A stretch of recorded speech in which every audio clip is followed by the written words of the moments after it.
This team is absolutely ridiculous, and we just won a series against Cleveland. All today on Locked On Tigers.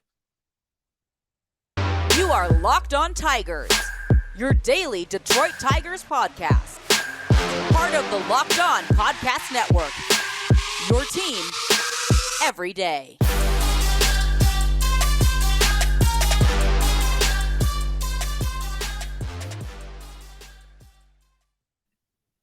What is up, everybody? Welcome back to another edition of the Locked On Tigers podcast. I am, of course, your host, Scott Bentley. Today is Wednesday, July 6th, 2022. Thanks for making Locked On Tigers your first listen every single day. We are free and available wherever you get your podcast. The Detroit Tigers take a big victory, a big victory on Tuesday night against the Cleveland Guardians, winning by a score of 11-4. Now, this was domination. I mean, pretty much from start to finish, this was complete and utter domination. I guess from the second inning on, it was complete domination. The first inning there, it was a little questionable on where this game was going to head, but from the second inning on, there was no doubt about who was winning this ball game. We talked earlier this week, I want to say. It was either Friday. No, because that was when I was still not feeling well. I think it was, it might have been before, actually, I was sick. This might have been like beginning of last week or even end of 2 weeks ago. I made a comment on here, which resonated with a lot of people, where I said there have only been 3 games this entire season where I have felt from pretty much first pitch until the end of the game that we were in control and we were the better team, or maybe not from first pitch till the end of the game, but just like very early on, just had actual confidence while watching that like we're the better team today and we're going to win. And this was obviously one of those times, right? Like there's no question about that. Cleveland had a position player on the mound by the 7th inning. Like this was utter and complete domination. And now you've set yourself up in a position where you can go into the final game of a 4-game series and get a sweep. Even if you don't do it, even if we lose today, as you're listening to this on Wednesday, even if we lose on Wednesday, I mean, we have Pineda going, they have Shane Bieber. You know, we might drop it. But at the end of the day, there is something. What am I even trying to say? The wording there very much escaped me. At the end of the day, you won a 4-game series against a team that was several games pretty comfortably going into the series, at least over 500, and was within 3 games of first place in your division heading into this series as well. This was a team that is like in the playoff hunt and very much established within the playoff race going into the All-Star break and then the second half of this season. And you absolutely punch them in the mouth. And like that's awesome and great. It's just, it's coming off of losing a series that you probably should have gotten swept into one of the worst teams in baseball. Like none of it makes sense. There's no logic to this team, which frustrates the living heck out of everybody, including myself, and I'm sure including all of you. But it also leads to some fun series like this one. So we win 11-4. Like I said, they had a position player. They had Sandy Leone on the mound, by the way, and he pitched 2 perfect innings. Only the Detroit Tigers, seriously, could put up 11 in 6.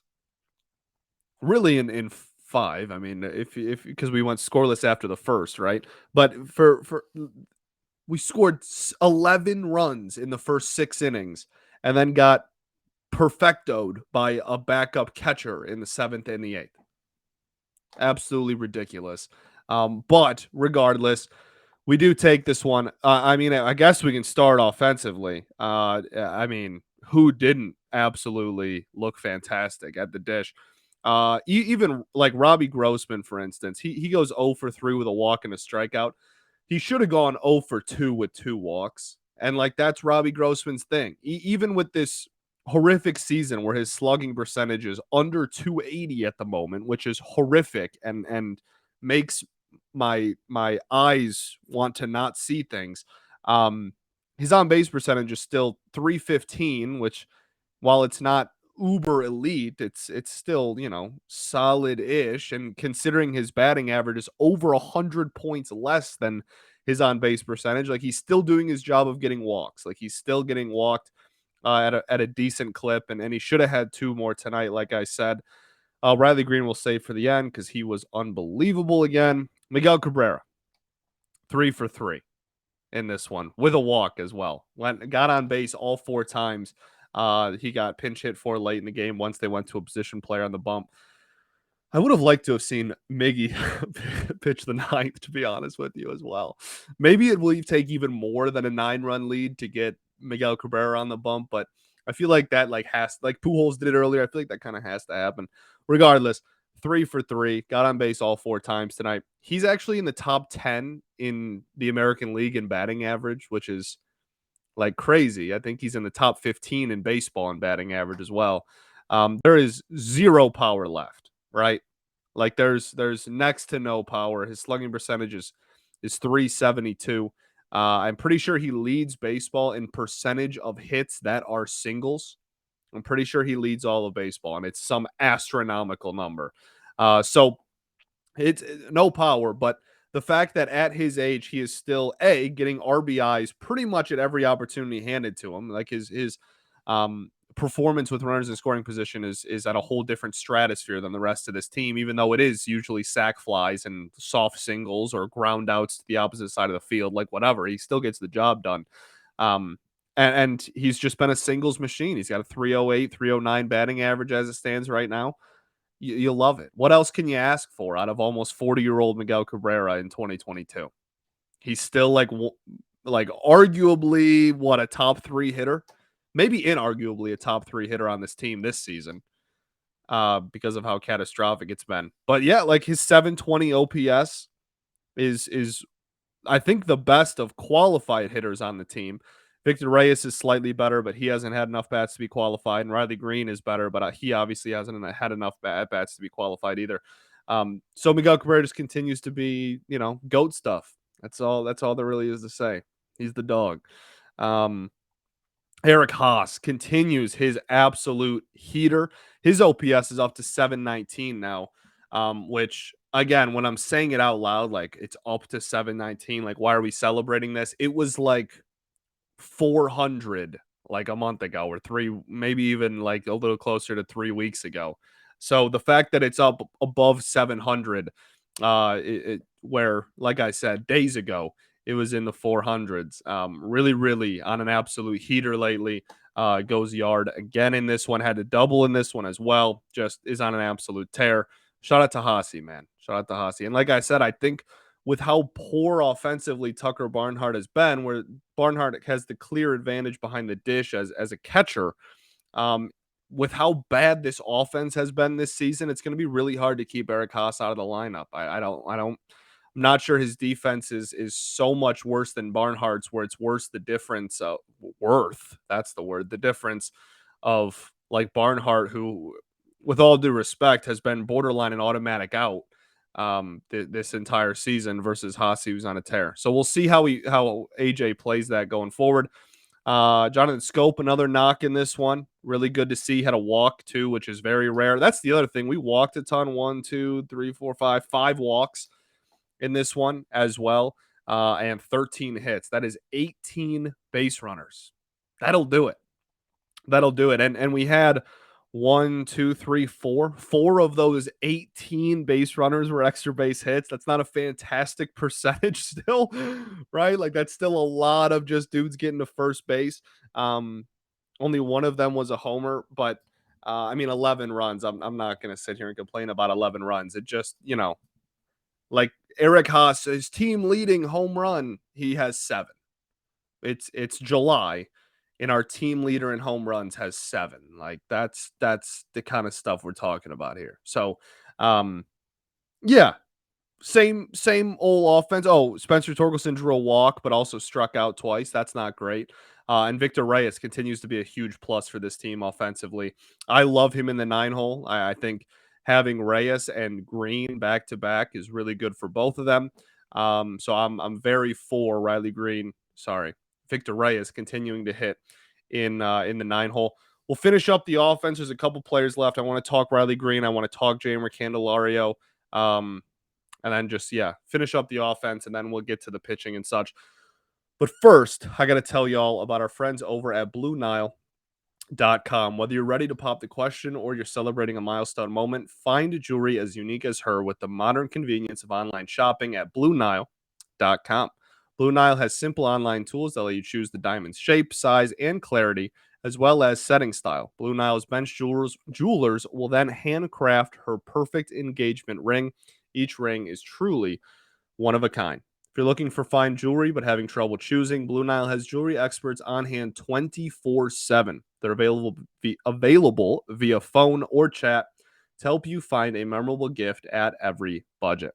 Make your moment sparkle with jewelry from BlueNile.com, and Locked On Tigers listeners are getting $50 off of purchases $500 or more. This podcast exclusive includes engagement, so use code Locked On. That's code Locked On. Plus, every order is insured, it ships free, and it arrives in discreet packaging that won't give away what's inside. So you can shop stress-free and find your forever peace at BlueNile.com today.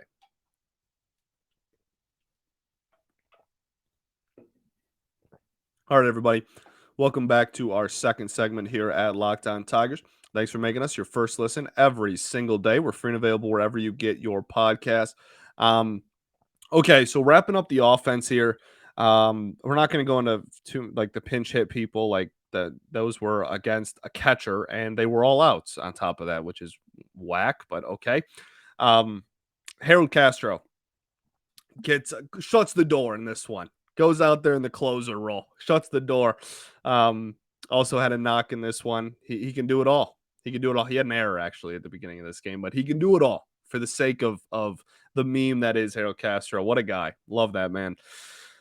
Jeimer in this one, I thought took all were really good at bats, and that's something that I've been very concerned about with Jeimer. And we talked about it yesterday, 2 days ago, about the future of Jeimer Candelario with this team. He's gonna have to turn it around quick if he wants those conversations about what to do with him this offseason to go away. And I thought he took a lot of really good at bats in this one.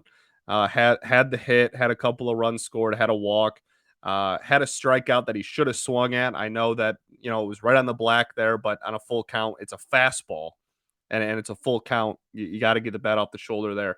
But as a whole, I thought his at bats were looked a lot better than they have over the last couple of weeks. Torque, we already kind of talked about, did not look super great. Had an RBI on another, again, right? Like I said, sometime this week, it's either a ground ball to the left side or a pop out to the right side. Seriously, watch for yourself. Every single one. It's either a ground out to short or third, or it's a pop out to second base or right field. Every single time. And that's a timing thing. That's what happens when your timing is off, right? So continue to progress, continue taking at bats, just keep him down there in the lineup. He's obviously not hitting well enough to be in the top part of the lineup, so just keep him down there in that 8 spot that you had him in tonight. Let him keep trying to work on it, and we'll see what happens. But desperately need him to pick it up as well. And then Riley Greene. Riley Greene is him. He's him. He's unbelievable. 2 for 5 with 3 RBIs in this one. Had 2 doubles, both of his hits being extra base hits. 274 average, 384 on base percentage, 403 slugging percentage. Now, his first week or so, he only had singles as hits, and now the extra base hits are coming. So now the slugging percentage is getting higher and higher. So you're going to see that number continue to go up. Riley Greene also, as Adley Rutschman is officially promoted from prospect status, Riley Greene is, in fact, your number 1 prospect in Major League Baseball. So the best prospect in the entire sport plays for your baseball team. That's kind of fun.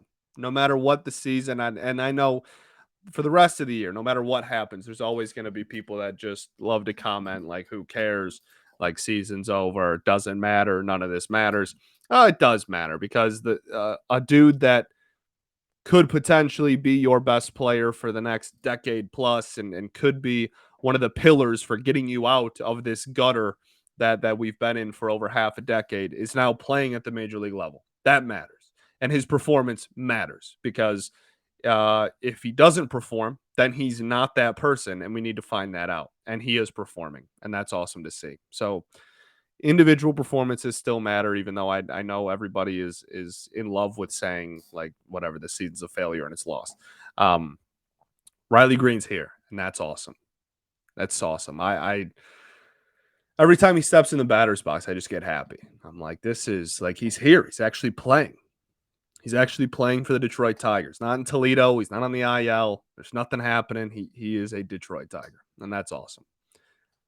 Makes me smile. Makes me happy. Makes me smile. So yeah, he looked fantastic. He turned a fastball that was down the middle, slightly inside, but in the center, whatever section of the plate, and he took it to the opposite field off the wall for a double. That's unbelievably impressive. That's some like Miguel Cabrera type stuff to get inside on a heater that's a little bit inside, and get you yourself get on inside of it and send it the other way. That's unbelievably impressive. He also rocketed one, pulled one that was closer to down the right field line for a double.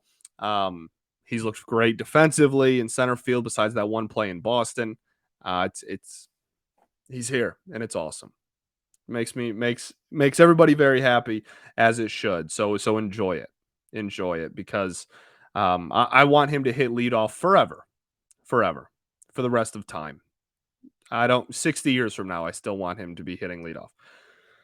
Here's the thing, like, he deserves it right now. We had that conversation yesterday where you want the dude to bat leadoff that you want to have the most at bats, because the leadoff hitter gets the most at bats on the team.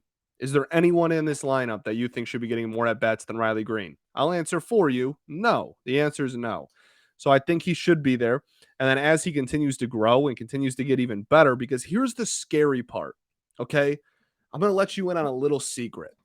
And I'm not trying to hype this kid up as like Mike Trout or anything. And if he goes on like a whatever late August, early September slump where he's not seeing the ball, I don't want people to freak out and go, oh, you said he was the second coming, and you said he was going to win like MVP as a 21-year-old or whatever. I don't want people to take this um as as me telling you to have unbelievably unobtainable expectations for this kid.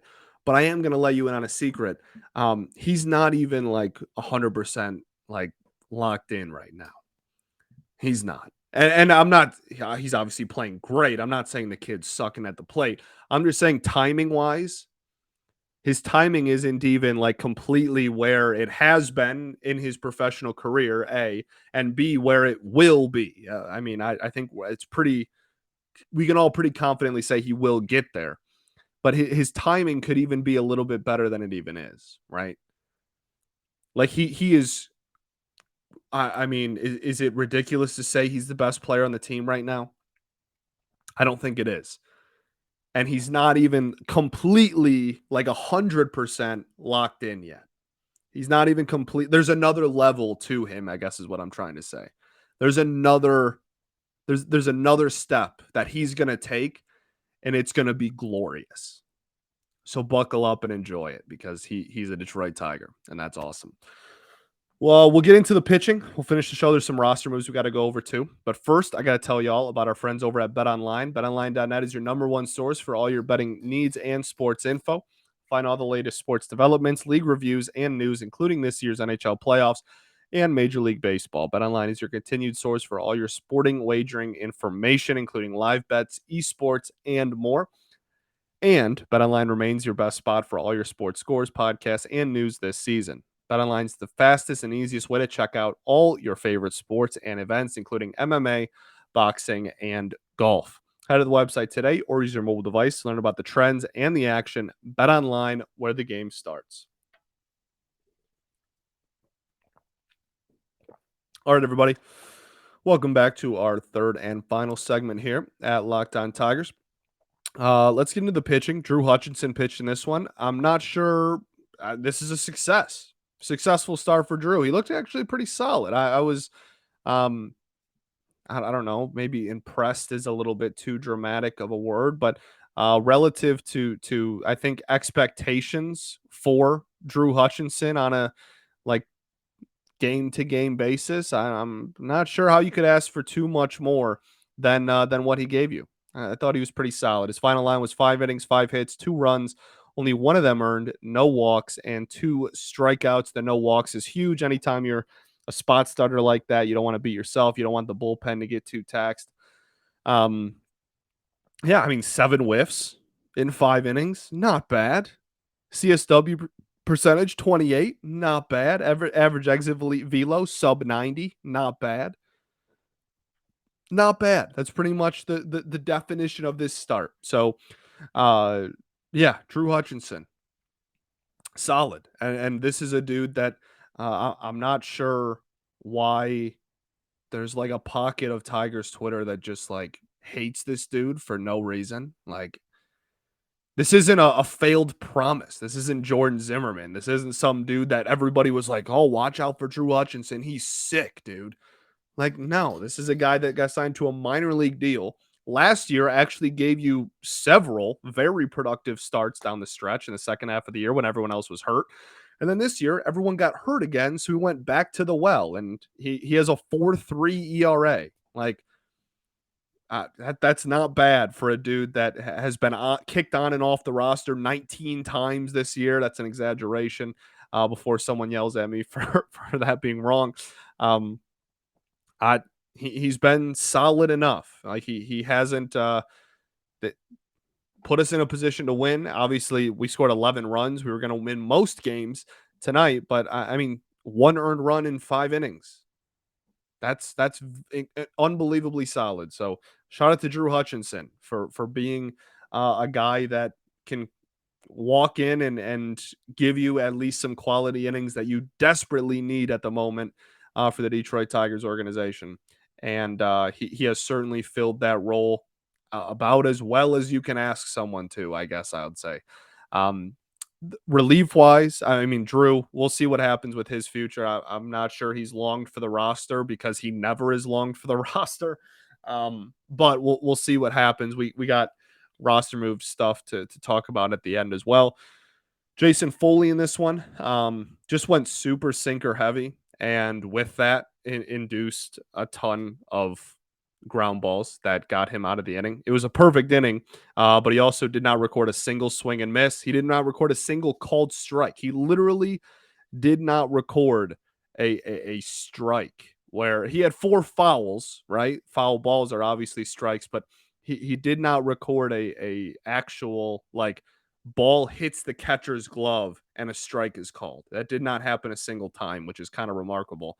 Um, but the sinker is by nature a pitch to contact pitch, where somebody thinks it's a fastball, they put the bat on it, and misses the barrel. It's a ground out, right? That's the whole point of the sinker, and that's what happened. He got hit some hard contact, right? But got out of the inning and got out of it with a perfect inning under his belt. So good enough for me. Willie Peralta goes 1 1/3. I thought he looked really solid until the injury. That's the best that I've seen him look in a few starts, actually. Starts and a few appearances. He had been kind of struggling with his command lately. His walk numbers on the season are actually like kind of borderline concerningly high. He's been walking a ton of people. His strikeout to walk ratio isn't great. But this outing was really good. He was pounding the strike zone, a lot of weak contact. He was really good. I kind of wanted him to just finish the rest. You know, if you wanted to go to Harold in the ninth, that's fine. But I wanted to only use three pitchers total in this game. Drew going 5 was huge. And then Willie in a blowout, just kind of sweeping up and finishing up the rest. He can even give up a run or two, and it doesn't matter. That's what I wanted. That was like my ideal bullpen management for this game, and I was glad that AJ went to Willie. And then he got hurt. So we'll talk about that after we talk about Joe. Joe Jimenez, look, I like he didn't end up giving up an earned run, so nothing's going to count against his ERA.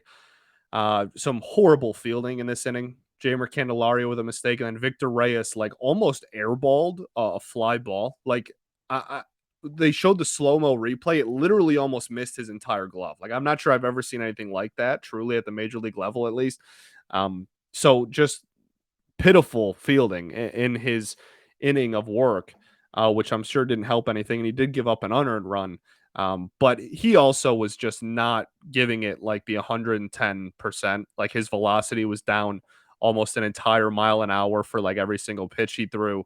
The spin was down on the slider, which is like his, spinny pitch, obviously. He was just like not, it's still an effective outing. I mean, only gave up one unearned run and got out of the inning with like fine, but was not putting forth like this is game 7 of the World Series effort.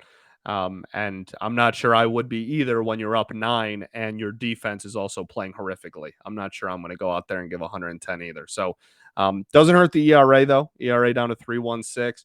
And I'm totally fine. We don't need another injury, so I'm okay with him not blowing his arm out there. That's completely fine.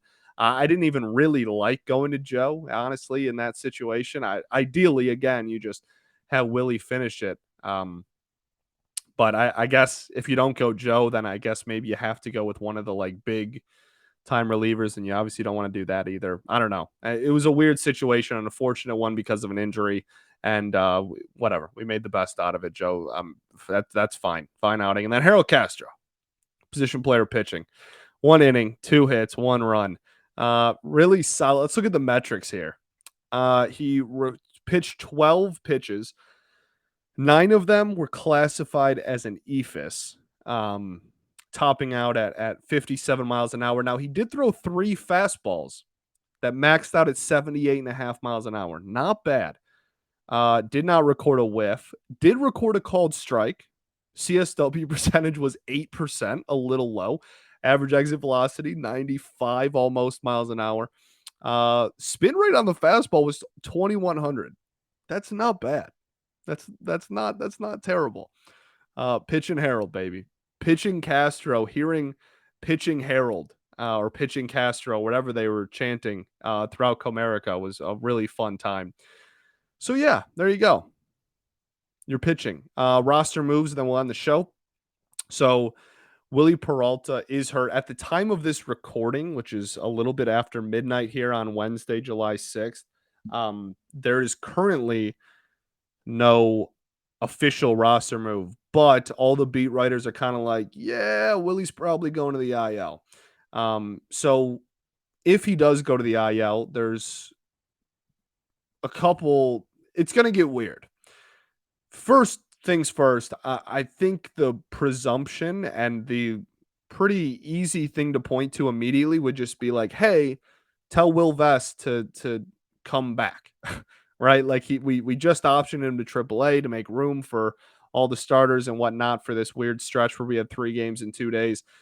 Just optioned him yesterday. Just tell him to turn the car around and come back, and that's great.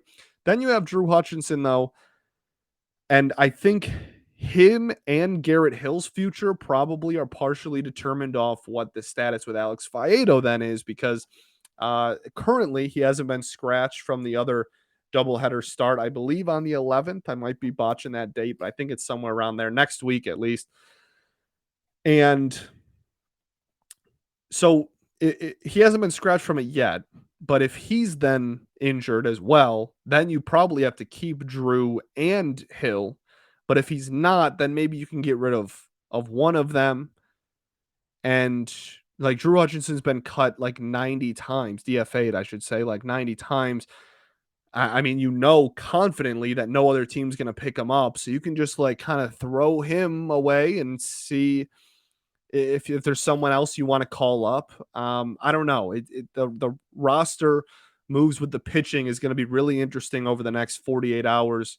And if nothing happens with Faedo in that time, then over the next week. But the immediate thing is Willie, if he goes to the IL, I can't imagine them doing anything else besides just telling Will Vest to turn back around. And if he doesn't head to the IL, then that's a win-win. And if he doesn't head to the IL, you could still see Drew Hutchinson then re-DFA'd and Will Vest still come back and all this. There's a lot going on. But for now, just expect Willie Peralta, IL, Will Vest back in the majors. That would be my guess. Okay, I think that's everything. Thanks for making Locked On Tigers your first listen every single day. Now make your next listen Locked On MLB Prospects. Host Lindsey Crosby is a prospect encyclopedia. He's going deep on the MLB stars of tomorrow. It's free and available wherever you get your podcast. I finally almost made time. I've been putting out 40-minute shows for the last all week this week. Finally got close to half an hour, which is what these are supposed to be at. I think that's everything too. I think I didn't have to cut anything to get to 30. I think we covered everything I wanted to talk about. Shane Bieber today, as you're listening to this on Wednesday. Shane Bieber, Michael Pineda. Hopefully he can bounce back and have a little bit better of a start. He's got a start under his belt now since coming back from injury. So hopefully he can go out there and put together a decent performance. And we have all of our best relievers ready to roll because we didn't have to use any of the top guys in except Joe, I guess, if you want to classify him. I think he's probably earned that right. Joe's pitched the last 2 days, but you have Greg, Fulmer, Lang all ready to go. So that's really good news. Yeah, let's try to 4-game sweep the Cleveland Guardians. Let's try it, baby. Why not? And then you just have a plethora of 4 games. You have 4 games against Cleveland. You're about to finish a 4-gamer against Cleveland. And you have 4 games against the White Sox. Then you have 4 games against the Royals. Then you have 4 games against Cleveland again, I think. Some combination of that. I might have gotten the order wrong, but it's all 4-game series until the All-Star break. There's another doubleheader in there too. No days off. So we ball, and we'll see you tomorrow. Hopefully recapping a 4-game sweep. Hopefully. We'll see. Peace and love. Going to therapy's dope. I'll catch y'all then, baby. Go Tigers.